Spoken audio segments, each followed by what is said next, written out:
My name is Stangarone, and I'm the Senior Director for Congressional Affairs and Trade here at KAI. We just had a really good and pretty frank and honest discussion about politics in the United States with Congressman Davis and Congressman Pomper, Congressman Manzullo. I want to just take and briefly, introduce our panel here. We didn't actually intend it this way, but it turns out we're all former congressional staffers. That's, I think, a really unique and good aspect here where we can talk about the policy and from our time on the inside.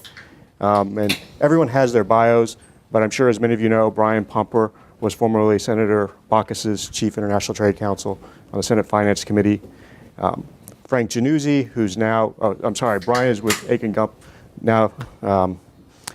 Frank Jannuzi is now the President and CEO of the Mansfield Foundation here in DC. But previously, before that, he had been with Amnesty International, and before that, most importantly, he had been with the Senate Foreign Relations Committee, working on East Asia policy for both Vice President now Joe Biden and now Secretary of State John Kerry. So a few people who have a few say in our foreign policy issues. And then Phil Eskeland, our Executive Director here at KEI, who spent 25 years in senior positions on Capitol Hill, 20 of which with Congressman Manzullo, working on foreign affairs, trade, and business issues. So, let's just kind of, jump right in.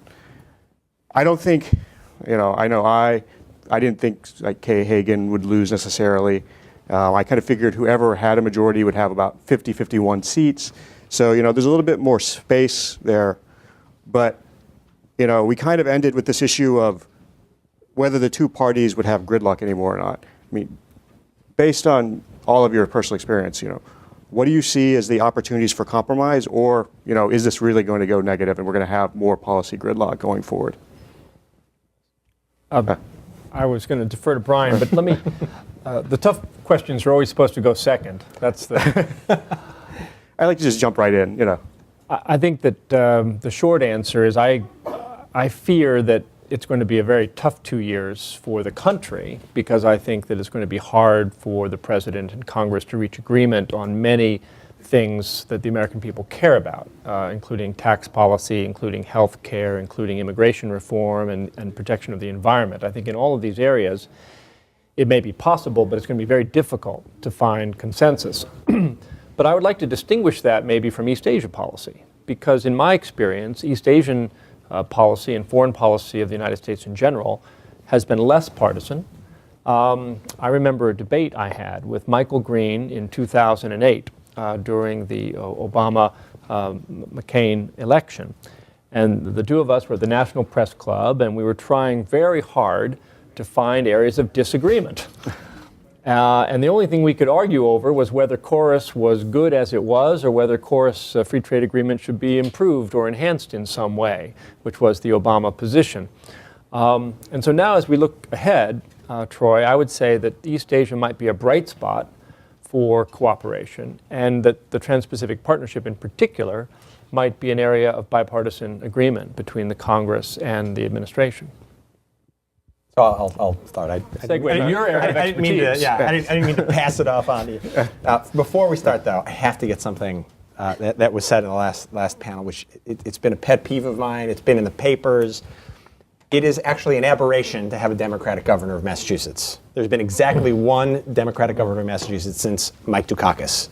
So I had to say that because it's been driving me nuts when people say, "Oh my God, Massachusetts elected a Democratic governor or a Republican governor." Of course they did. Of course they did. Well, anyway, I mean, even Congressman Davis was saying he's their line of protection, So I had to say that because it's been driving me nuts the last few days.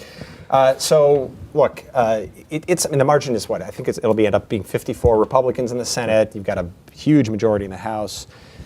Stands yet to be seen how John Boehner will be able to manage his conference over in the House. He's had lots of difficulty. He had a little bit of a narrow margin, but I don't know how many of the new people are, kind of where they're going to fall.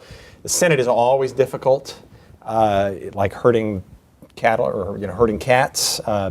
And you do have some very difficult members who are not going to want, in the Republican conference, who are not going to want to compromise or find any agreement at all, like Ted Cruz, like potentially a Rand Paul, who is, I think it was Congressman Davis, who said that the election started, the day after the election. I think Rand Paul has been running for president for 2016 for at least a year. So, I think for him at least, the election started a long time ago. There are possible areas of agreement. One of the questions I know folks are asking is, well, or guys on my side, or Frank and my side of the aisle here, we're sort of looking at silver linings. Oh my God, we got our asses kicked on Tuesday. What are some good silver linings? Well, one of them is, if you have an all-Republican Congress for 2016, it probably is good for the Democratic candidate in 2016. Now, the Republicans are going to try to look like they can govern. They're going to want to do certain things. I don't know if they're going to be able to. You hear about, obviously, taxes. Trade is an obvious one. But trade is hard. Well, I know we'll talk more in depth about trade, but you ask about gridlock versus compromise. I think it's going to be, I don't think anything fundamental has changed because of the election on Tuesday. Let me put it that way. Well, just to stay on the Senate for a second, if we assume that Mary Landrieu, and she always has a tight race, I will never bet against Mary Landrieu. It's probably a wise policy. But, that Senator McConnell has 54 seats. In reality, are we really talking about, because of Rand Paul, because of Ted Cruz, that he probably only has 52, maybe 51, depending on how far off Marco Rubio goes and if he decides to run for president as well. So in other words, this really is a thin majority, even though it may not look that way.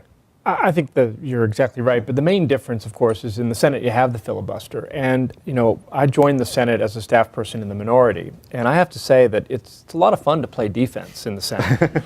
You've got none of the responsibility of actually putting forward meaningful legislation of your own. And it is not hard to block things which you find to be offensive to your boss's interests. So when you look at the Senate, 54, not enough. You need 60 plus. So it doesn't really matter whether Majority Leader McConnell loses a couple of Republicans along the way, because 51 is not the threshold that he's going to need. So Phil, Brian mentioned, Speaker Boehner's had difficulty in getting his caucus moving in the same direction. How do you see things from the House perspective? Well, as the previous panel mentioned, we have a record number of Republicans in the House since the 20s. That gives Speaker Boehner some wiggle room. He's got a cushion. As mentioned before, in one sense, he barely became Speaker last time because there were about a dozen or so members that voted against him, voted for someone else. But this time, he has more allies.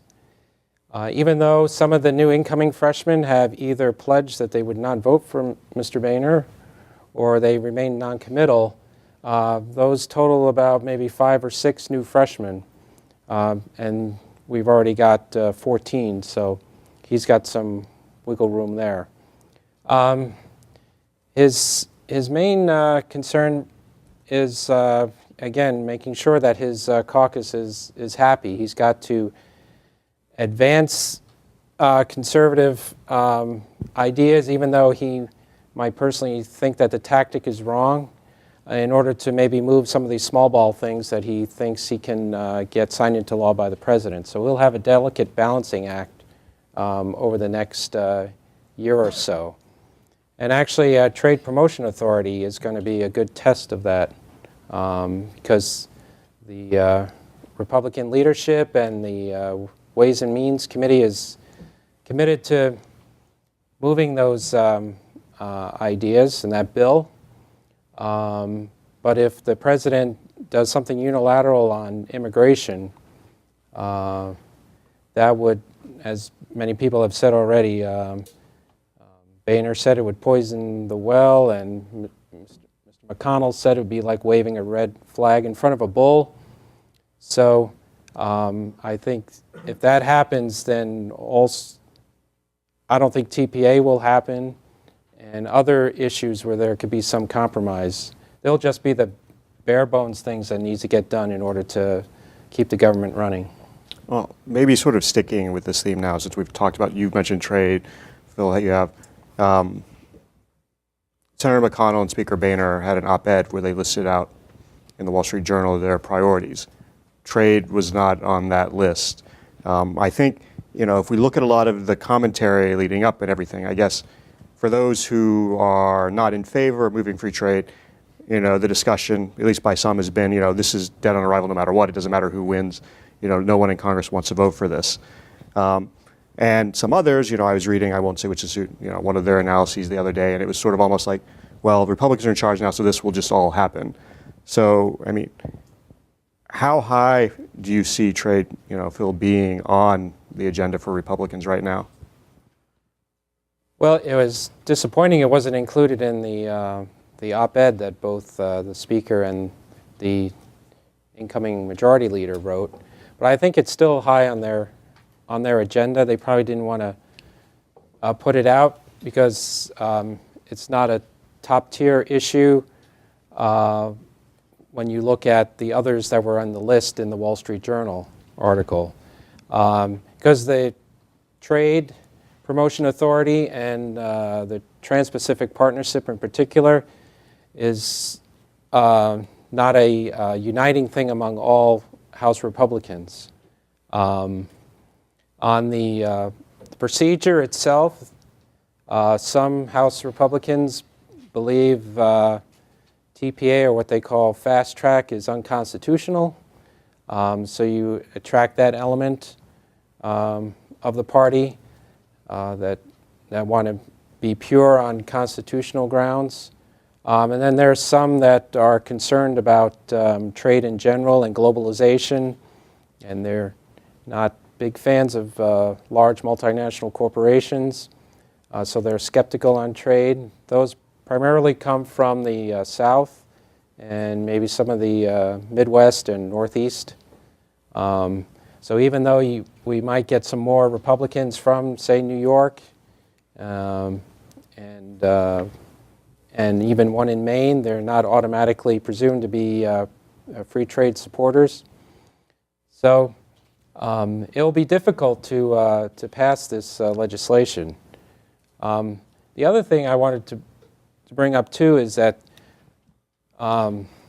there's lots of bad rumors about this Trans-Pacific Partnership, and the one that really could throw a monkey wrench into it is some people are arguing that TPP is going to lead to regulating the internet by the government. And so you're going to have a very odd coalition of more libertarians or people concerned about wiretapping and National Security Agency, and they're going to come from both parties, and they may try to sabotage this whole thing.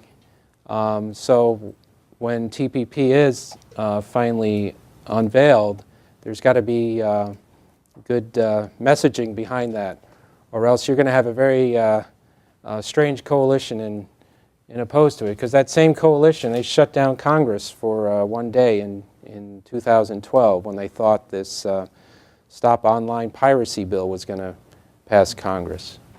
So, I'll leave it there. So, Brian, let's maybe take a second and, we all know that to pass trade legislation, you need Trade Promotion Authority or fast track. Senator Baucus, Chairman Camp, and Ranking Member Hatch had come up with a compromise bill that's been on the table basically since January, maybe early February of this past year. It seems unlikely that this is something that's going to happen in the lame duck. Senator Wyden, who, when Senator Baucus became ambassador to China and took over finance, he has suggested and now has apparently given Senator Hatch potential language changes to that legislation. What do you see with the shifts in chairmanships and ranking members in the Senate, with now we're going to have with Camp retiring a new chairman of Ways and Means, probably either Kevin Brady or Paul Ryan, a need either one to simply take and tweak what's on there, or at the very least for someone to put their own quote unquote stamp on the legislation, so that way they can say it's theirs. And really what that means in terms of timing, like how long it may take for this whole process to work out, even if it's simply minor changes. Yeah, that's exactly the right question, in my view. So first, let me just get this off the table. The chances of TPA in a lame duck, 0. Okay, let's just be totally clear on that. So then you look at that, you think, well, as you point out, two of the three parties to that compromise earlier this year are gone. And it is human nature in my mind. I have no inside information on this, but one can appreciate it's human nature for Senator Hatch to think, I negotiated this agreement from a position of weakness. I was the ranking member of the Senate Finance Committee, and I had to make all sorts of compromises to get to an agreement because my co-negotiating parties wanted it. Now I'm going to be the chairman of the Senate Finance Committee. So just like Senator Wyden has sought to make changes to that bill to put his stamp on it, and I fear that the changes that Chairman Wyden has proposed are too far from where the Republicans are willing to go, I'm a little worried that a Chairman Hatch will make that, again, totally understandable and mistake born in human nature to go too far the other way. My own view is that, they talked about this bill for about a year, and it landed in a pretty decent place, and there are a lot of people invested in it. If you really want a new approach, as I think, Chairman Wyden has talked about Smart Track, that's a multi-year process. And I don't think anybody really has the appetite for that. So what I worry about is we're not going to do TPA in the lame duck. There's a window to do it early next year.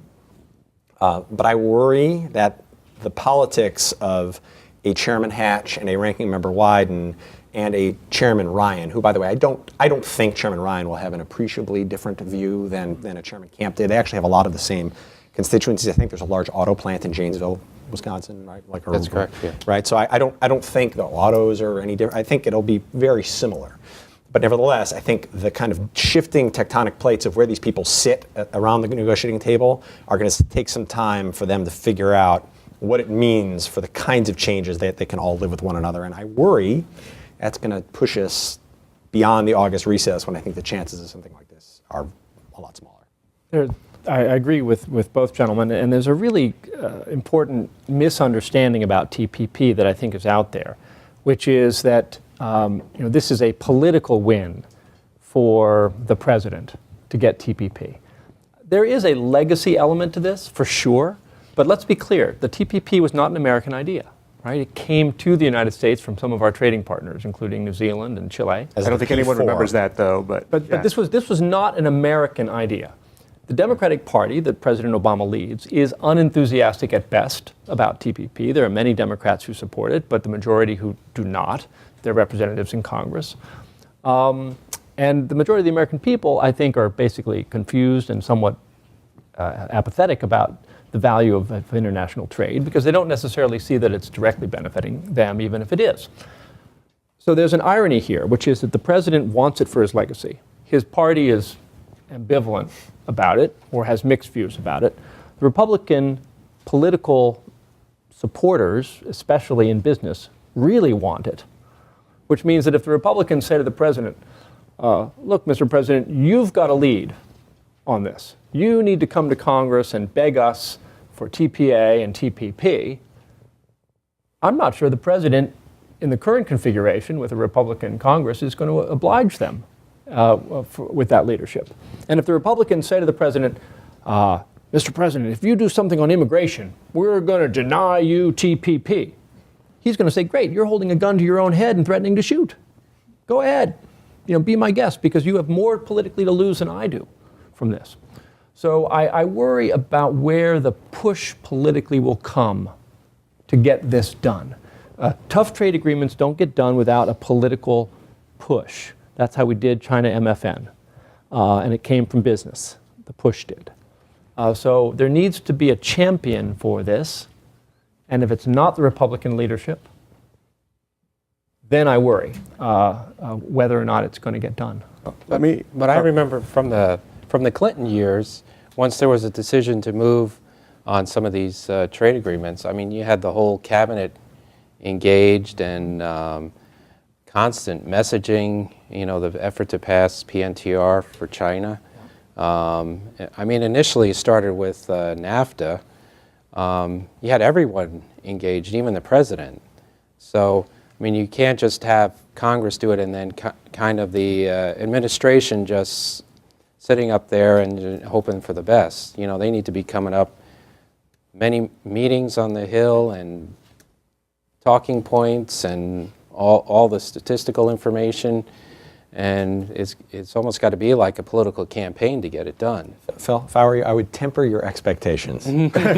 I just don't think the Obama administration. I don't think that is the president's MO. Bill Clinton is a different animal. You're absolutely right. I mean, during NAFTA, right, he invited business leaders from select districts, right, where they were trying to get members of Congress to support NAFTA who may have been wavering. He would invite those business people to meet with the president in the Oval Office, get them all ginned up, and then unleash them out on the Congress. And he did that repeatedly, week after week after week.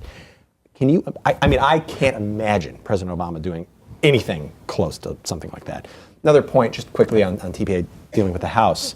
Look at the list of Democrats who supported TPA in 2002. I think you'd be hard-pressed to find a single Democrat who remains in the House who voted for TPA back in 2002. So I don't know who those leaders are going to be. In this Congress anyway, Speaker Boehner has said he would need 50 or so Democrats to support it. I mean, a lot of the guys I think he was looking at just lost.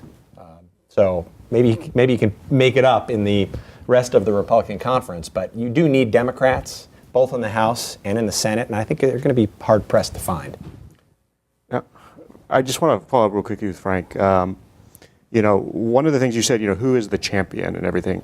And oftentimes on trade deals, these deals, not only their economic agreements, but we often talk about the foreign policy component of it. And, if we look at the Obama administration's, and I agree, you're right, they're in a hard spot because TPP wasn't our idea. He hasn't necessarily been a trade enthusiast, unlike perhaps, President Clinton, who seemed to be more enthusiastic about these types of things. And, there's real pressure in his own party not to do it. But that being said, he said, I'm the first Asian president. The pivot or rebalance, whatever we want to call it, to Asia is, one of his signature foreign policy legacies. And at the end of the day, the biggest component of that and the biggest hole if it doesn't happen, is TPP. People have talked about it being too military heavy, and the whole idea was that TPP really was supposed to be the largest and maybe most important component. So, how much of this foreign policy side / the need to engage, a much larger part of Asia in a much more comprehensive way could end up being maybe that driving force? Well, I think you're right, Troy, that the TPP is the centerpiece, arguably, of the entire Asia pivot of the Obama administration. And absent TPP, you have a military-heavy security pivot, which neither serves the complex interests of the United States in the region, nor does it really give Obama much to point to as part of his legacy. So I think that he wants it. The question really in my mind is how will he work for it and how much leadership will he show to go get it? And I agree with Brian that this president's style, very different from Clinton, essentially in offloading responsibility onto Congress's shoulders and saying, look, you're the legislators.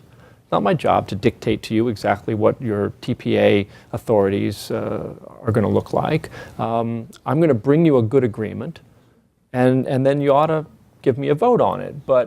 But if they expect him to be a bully pulpit champion going around the country to automobile districts and agriculture districts and touting the benefits of trade in front of a party that, as I said, has very mixed views about the extent to which globalization has or hasn't helped the average American, I think they may be disappointed.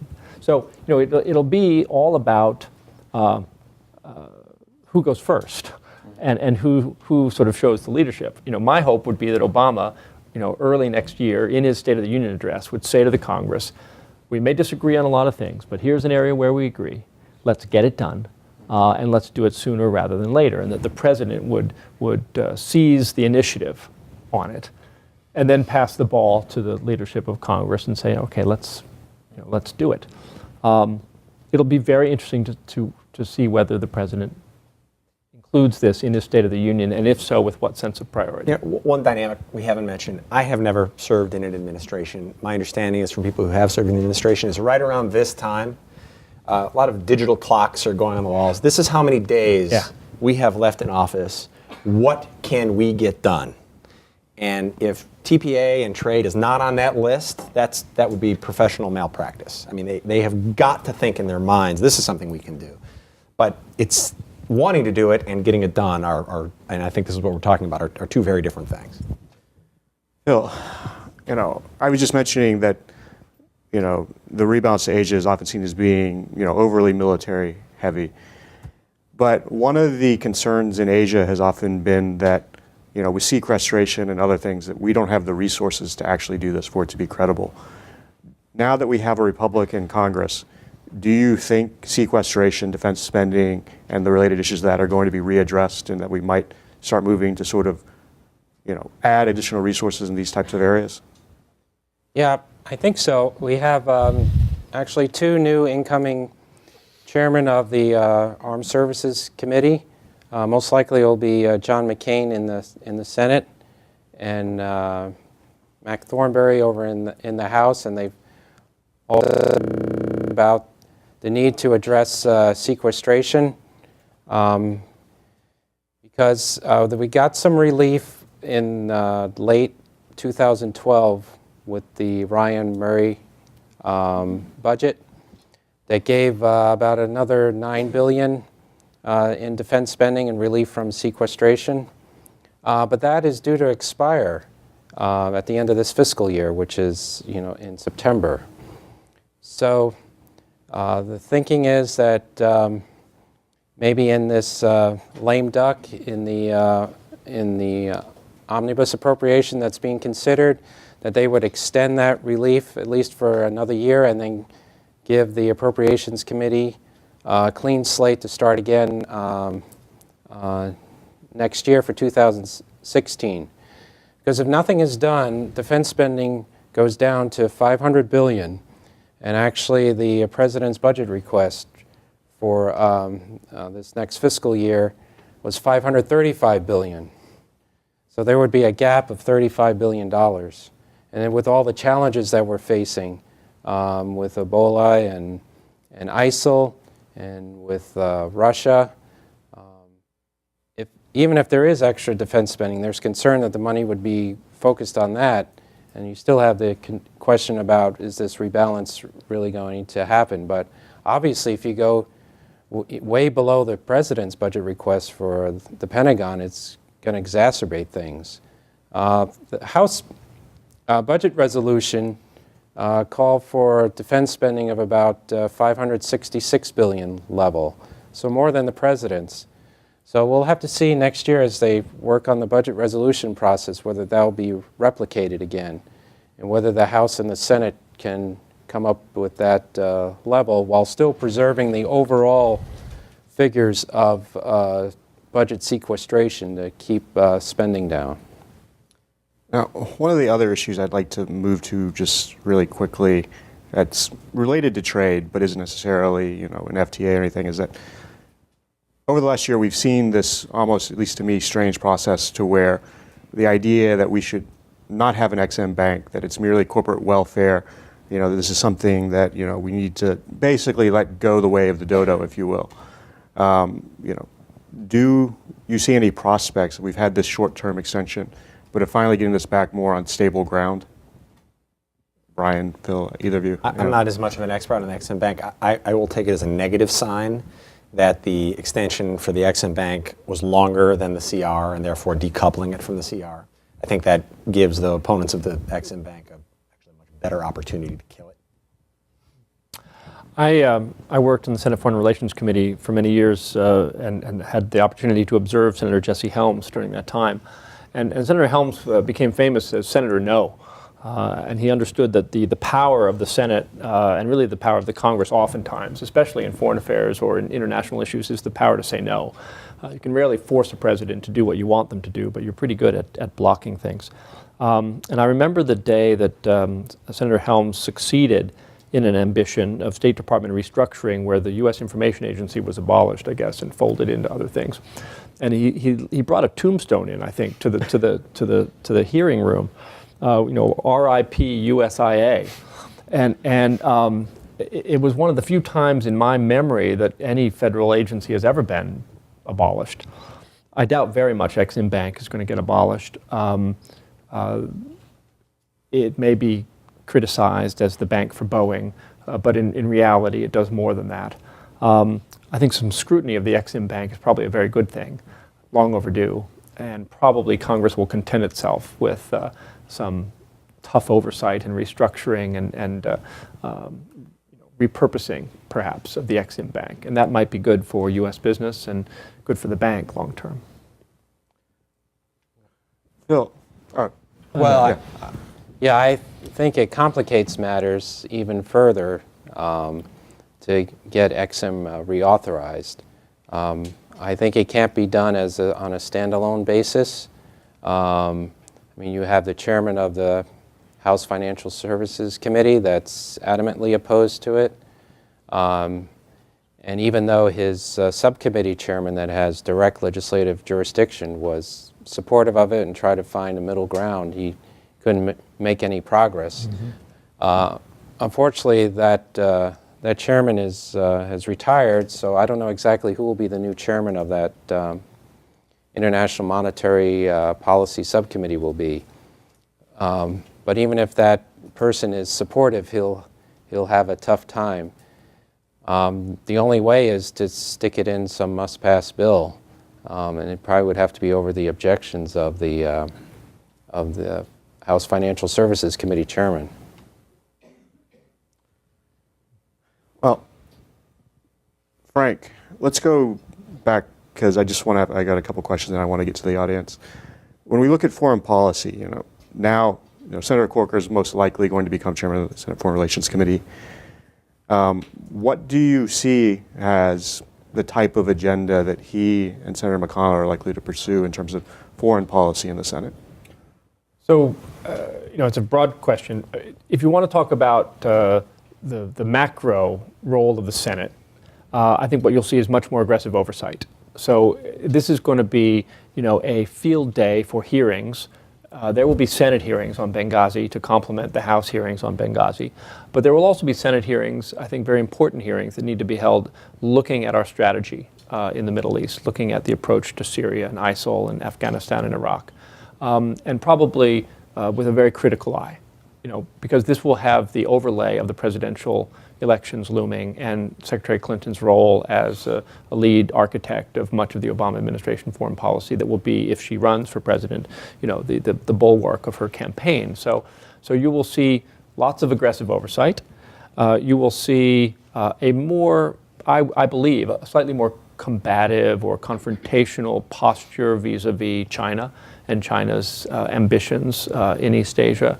And you will probably see an emphasis, Phil already sort of made reference to it in terms of the defense spending, but you may see also some reinvigoration and some heightened emphasis on the military relationships with ROK, pushing missile defenses and THAAD, with Japan in terms of embracing the new defense guidelines and a wider role for Japan in collective self-defense, and with other security partners in East Asia. But I don't, having said all of that, Senator Corker and Senator Menendez, they are not from two radically different political schools of thought when it comes to foreign policy, and especially on East Asia, I don't see dramatic differences in the policy direction. What I see is probably a difference in the activity of the Congress. Much more public scrutiny and questioning of the administration's approach. You'll see hearings on the Korea policy. How come your North Korea policy has left a nuclear-armed North Korea sitting there for 6 years? And a lot of those hearings have not happened. Well, and specifically, on North Korea, do you see, especially if there is another nuclear test or even a missile test, a stronger push now to sort of move beyond this policy of strategic patience, though I know some of the administration would not say that that's really the policy, but what sort of publicly we've coined as the policy, and even maybe we'll say less deference to the administration's perhaps wishes to not see something like the North Korea Sanctions Enforcement Act, come to the floor and have a vote, and maybe even go to the president's desk for signature. You'll probably see a push for new sanctions, especially if the North does anything, blinks the wrong way. Heightened emphasis on human rights as an issue on which the North Korean government needs to be confronted. And less flexibility for the administration in general with respect to easing sanctions or providing humanitarian assistance or other forms of engagement with the North. All of that is likely with a Republican-led Congress. Well, now I'd like to take and turn over the floor. If you'd please state your name and your affiliation. The gentleman right here.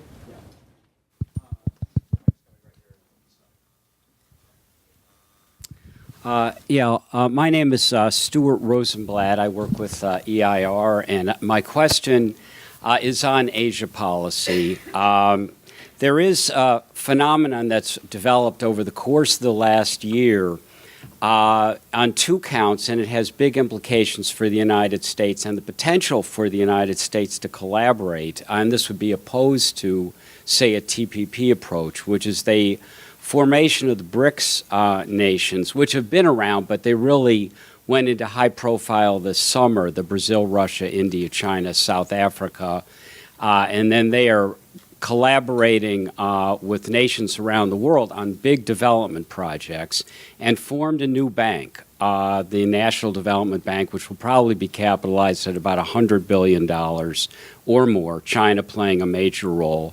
And then in China and in East Asia, the formation of the Asian Infrastructure Investment Bank, with 22 nations, signing on to it, I guess, last week, despite the strenuous lobbying by Mr. Kerry against Korea joining and against Australia joining, and Australia is already having second thoughts.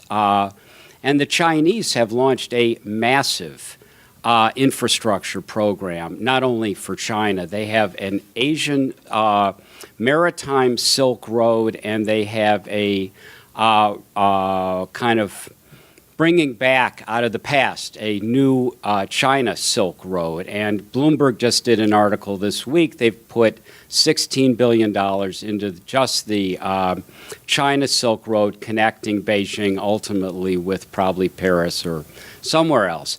The Chinese government has invited the United States to join the AIIB, and the BRICS have invited the United States to join the BRICS. And I happen to support that. And I think we should, go back to a infrastructure industry approach, not the foolish World Bank, IMF austerity package which everybody is sick of. So my question is, would you guys, and I know this will be a hell of a battle and fun in the Congress, and I go up there a lot, would you support the United States collaborating with China and other nations and joining AIIB and working with the BRICS nations? And ironically, among many other things, these nations have proposed to help the U.S. build high-speed rail, nuclear power, and whatnot in the United States. So that's my question. That's all you. It's economic. It's not really my area of expertise, honestly. I had a discussion about this. Thank you, gentlemen, for the question. I had a discussion about this just last week with a visiting Japanese official, and I discussed it in Seoul a couple of weeks before that, because the Asian partners of the United States are very curious about what the U.S. attitude is going to be. I think you're very familiar with the arguments, but I mean, the core of it is, does the United States want to be a joiner with an institution that probably will not share the totality of the values, I use the word with some caution, that the United States has with respect to international investment? Because the system that the United States wields a dominant voice in has evolved to do things like protect labor and environment and other standards, and we are quite confident that our monies in the IMF and the World Bank and ADB are invested consistent with those values. And we're much less confident that if we throw our weight in with these new institutions, that we're going to get the kind of international development that we think is wise and long-term sustainable. I haven't formed a final opinion on it. I'm still learning about these institutions. They're new. I think it's inevitable that the Chinese in particular are going to play a huge role in infrastructure development throughout Asia. I've traveled to every province of China, and if you go down to Yunnan province in the southwest corner of China, what used to be a remote area, they're building high-speed rail connecting Yunnan to Burma, Southeast Asia, also connecting up into Tibet. the scale of the development and the investment is unbelievable, and it's not just occurring on Chinese soil. The Chinese construction companies are operating in Laos, they're in Cambodia, my prediction would be, at the end of the day, the U.S. may have no choice but to join, because I don't think these institutions are going to go away, and the argument will be it's better to have an impact on their values and on their strategies and on their operations than to be divorced from them. But I don't think that's where the Obama administration is right now, and I'm not sure that they will ever get there. And I'm not sure, if I were advising still, John Kerry or Joe Biden, I'm not sure what advice at this point that I would give them, because I'm hesitant to create new institutions to do what old institutions are supposed to be doing. And if there's a need for this infrastructure investment, and I think there is, and I think that some of the austerity policies are misguided, then why not get the IMF and the World Bank to do that, rather than sort of throw up our hands and join an institution with Chinese leadership that may not operate in the way that we would like it to. Just a quick follow-up. There's been quota reform in the IMF and the ADB, but Congress hasn't passed the legislation to let it go through yet. Do you think things like China's efforts to create this Asia Infrastructure Investment Bank hinder the prospects of quota reform passing in Congress? And do you think now that you have a Republican Congress that it's even further down the road? Phil, you may want to chime in on this as well in terms of that happening. It could be a new argument used to try to get a quota reform through, but and we've also had a little space now, because the last time it was brought up in kind of seriously in Congress when they were trying to stick it on some must-pass bill, it got rejected because it was viewed as like bailing out Europe, particularly Greece and Spain, who are irresponsible. So you have a lot of Republicans that oppose the financial services bailout and the loan package to the auto companies. They keep that same logic and apply it to the IMF quota, because it's viewed as a bailout to bad European policies. Now there's been some space.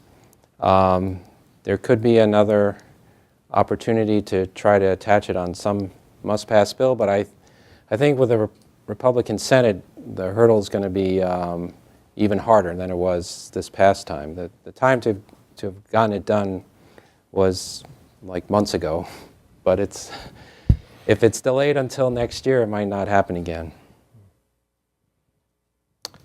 In the very back.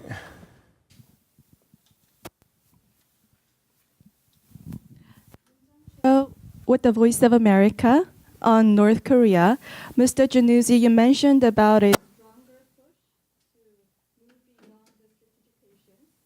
Would that push be powerful enough to bring about any actual significant change in the administration policy? And also, the Obama administration recently started to push harder on North Korea on the human rights front. Would this be an area that the Democrats and the Republicans can work together and just bring about some kind of significant measures on North Korea in the next 2 years?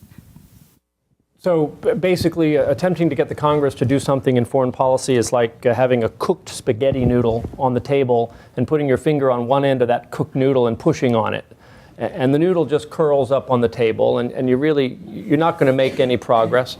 With respect to human rights, though, I think there actually is an opportunity. And the reason I say that is because the North Koreans, for the first time in 15 years, sent their foreign minister to the UN General Assembly to defend the allegations against them in the Human Rights Commission of Inquiry report. When I was at Amnesty International, I helped supply satellite imagery to the UN to augment their efforts to study the Gulag system inside North Korea.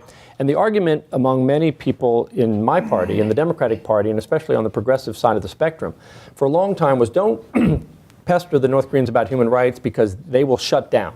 They will shut down all dialogue channels and they will think that you are being hostile. I think what we've learned from recent experience is that, in fact, the North Koreans care about their international reputation.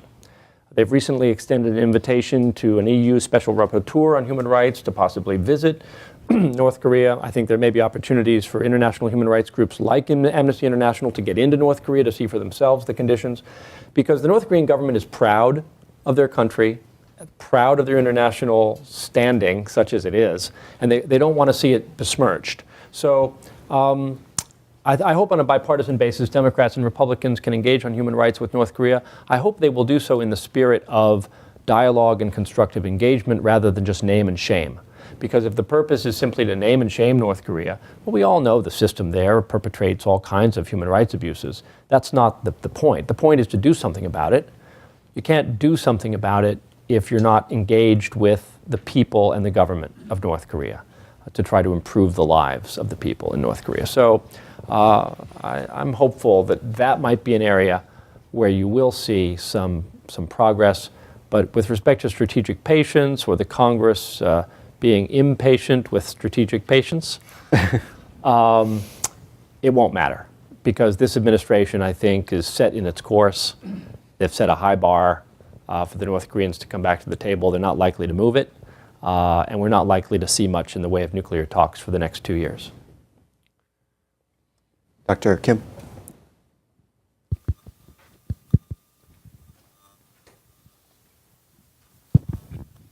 I'm Won-ho Kim from Hankuk University of Foreign Studies, Korea.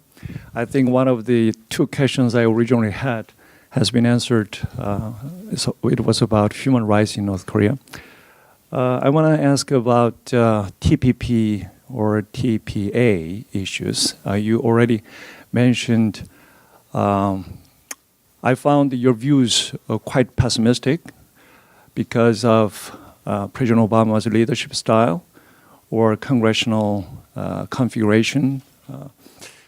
But would anybody give some thought to this question? I mean, for example, back in 1992 or through 1994, President Clinton was pretty much active on those issues, NAFTA issues, or what they called FTAA at the time.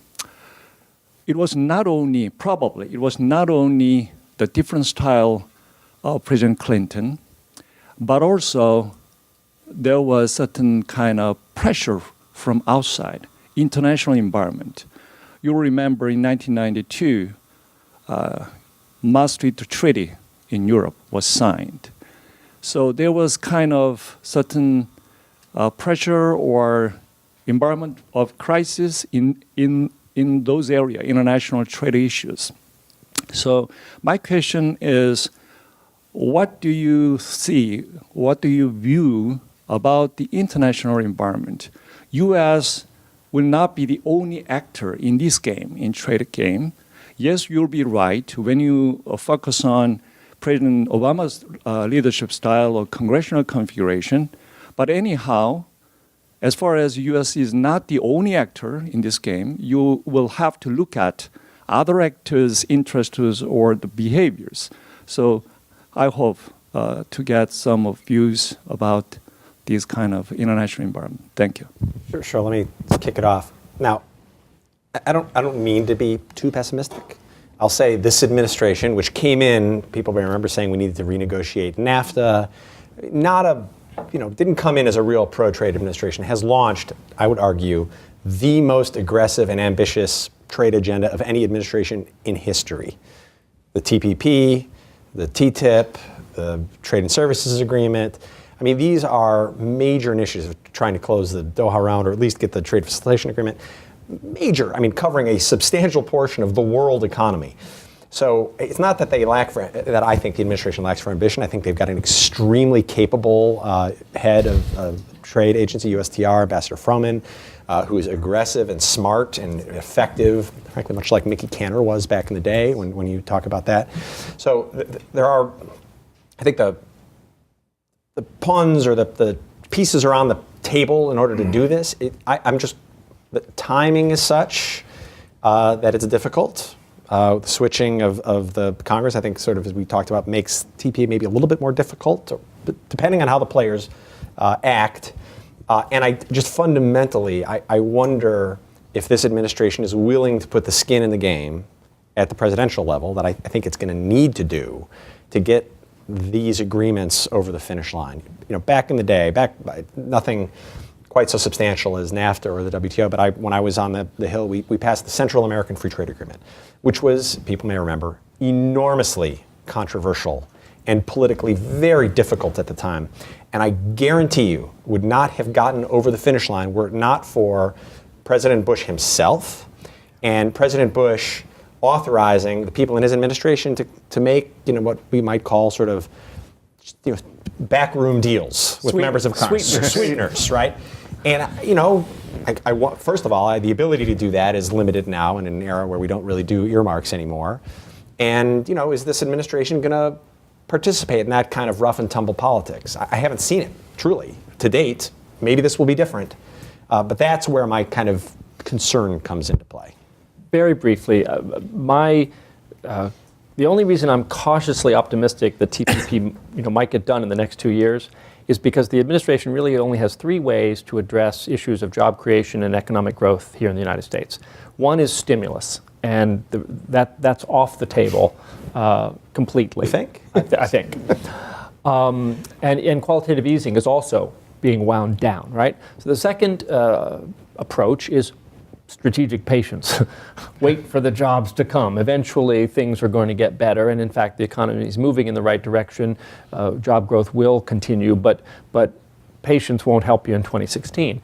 The third area is trade, boosting exports. That's the only other significant remaining avenue, and the administration knows it. I think Prime Minister Abe knows it.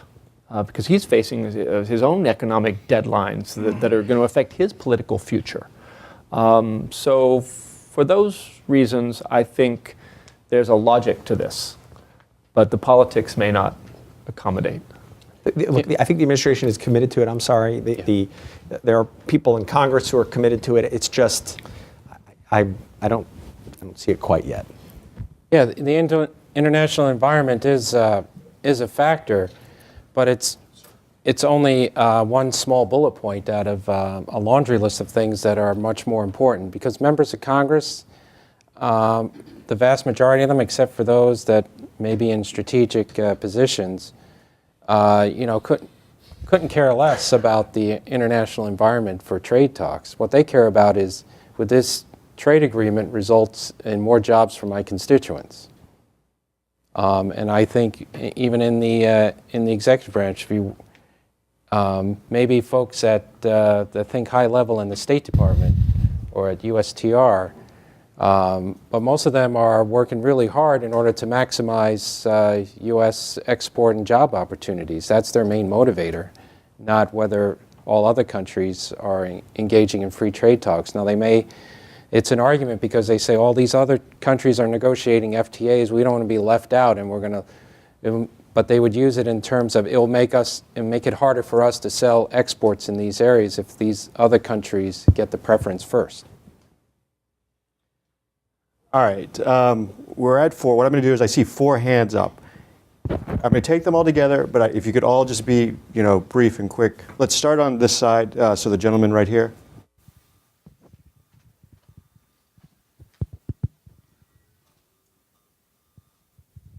Hi, Scott Thompson from Samsung. Phil, I want to push you a little bit on the doomsday scenario you outlined about Operation Shutdown if unilateral immigration action happens this year and Republicans respond to that. Isn't there a possibly more optimistic scenario in which President Obama says, look, McConnell and Boehner, I'm going to paint you guys as extreme if you take that approach, and instead, here is a list of things I'm willing to support, such as piecemeal immigration reform on high-tech visas, including for FTA countries like South Korea, things like permanent extension of the R&D tax credit, things like TPA, and I'm willing to publicly say that and help you guys get to 60 in the Senate to make it happen. Do you really think the doomsday scenario is the only way to go from the Republican base standpoint?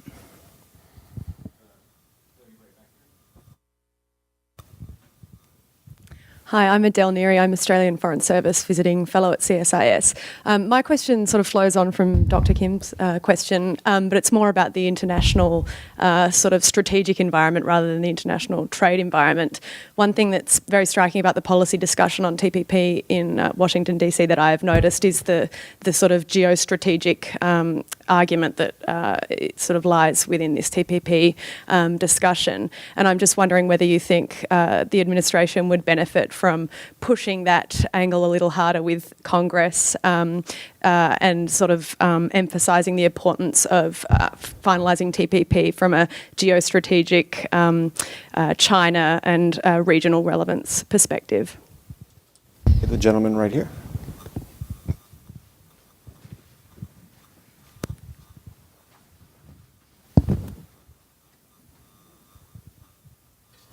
Hi, Injuson, Brookings Institution / University of Hong Kong. I have a question about the implication of the Republican-controlled Congress for the Hong Kong pro-democracy movement. My understanding is the promotion of democracy and human rights is the important component of the overall U.S. rebalancing toward East Asia.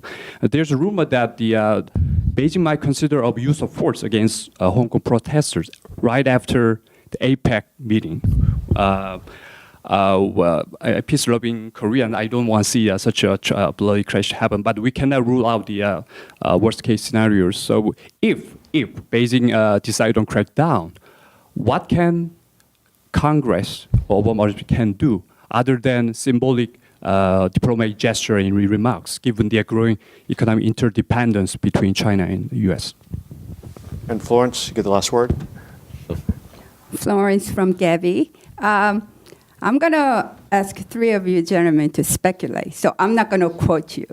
Currently, the U.S.-Korea civil nuclear agreement is in a critical junction, and it is moving positive direction at this point.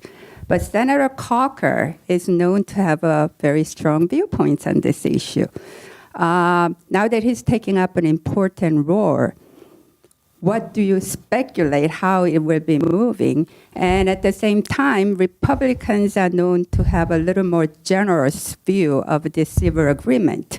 Now that it's a majority Republican, would that make any difference in upcoming U.S.-Korea civil nuclear agreement? Thank you. All right, Phil, you want to start with the first question? Yeah, the first one. I mean, I'm just quoting from the two leaders of the House and the Senate. I think there may be a definitional problem here of what we mean exactly by an executive order and when.